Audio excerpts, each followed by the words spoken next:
Huomenta. Uusi päivä, uudet kujeet. Elikkä ei muuta kuin purkuhommi.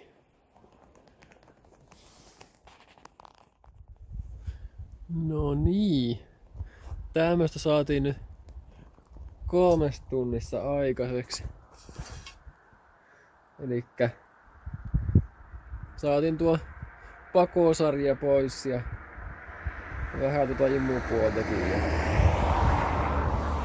näin ja ahtaputki ja sun muut saatiin irti ja tämmöstä näin. Ja tässä on nyt konepelti tosiaan uusi. Mä kävin hakemassa. Sen takia tässä nyt menikin tosiaan näin äkkiä tämä aika kun Tomti hakee ja meni matkoihin yli 3 tuntia aikaa pelkästään jo niin. Tosiaan yhden homman tai yksi pieni moka tuli tehtyä. Eli mä jätin tänne ilman konepeltiä tähän näin. Ja eiköhän on tunni ajanut ja alkaa staa lunta. Ja tämähän oli aivan lumeis kokonaan tää. Ja tuolla tosiaan oli venttiilinkoppakin tuolta irti jo ja sun muuta, niin tuossa oli kiva putsaaminen. Mä puoli tuntia sitten putsasin tässä äsken, että nyt olisi vähän paremman näköinen. Nyt se oli siis aivan lumessa. Niin kuin näkee autosta, että on tullut ihan hyvin lunta. Ja tosiaan tuon konepelin tuohon äsken askartelin kiinni. Se on nyt kyllä väärän värinen, mutta mitä pienestä. Tosiaan ei saatu kantta vielä tänään irti valitettavasti. Se tässä nyt oli niinku tavoitteena, mutta ei maha mitään. Ei maha mitään.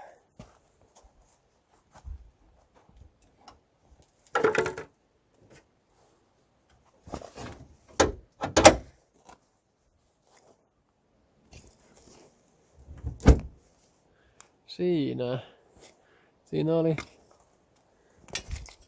pari pientä lommoa tossa, mutta purku autosta, niin ei vaan ihmeen, että siinä lommoja on. Se on nyt sen näköinen sitten. Ja istu just eikä melkein. Ja tämmöiseen vaiheeseen nyt saatiin tämä ja jatketaan sitten kun keretään.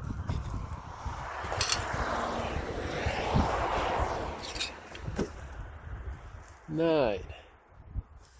Eli viikon päästä varmaan tulee seuraavaa videoa. Joo, mutta lopetellaan nyt täällä lumisateessa ja noin 10 asteen pakkasesta tätä työskentelyä. Jatketaan seuraavassa videossa. Morjens!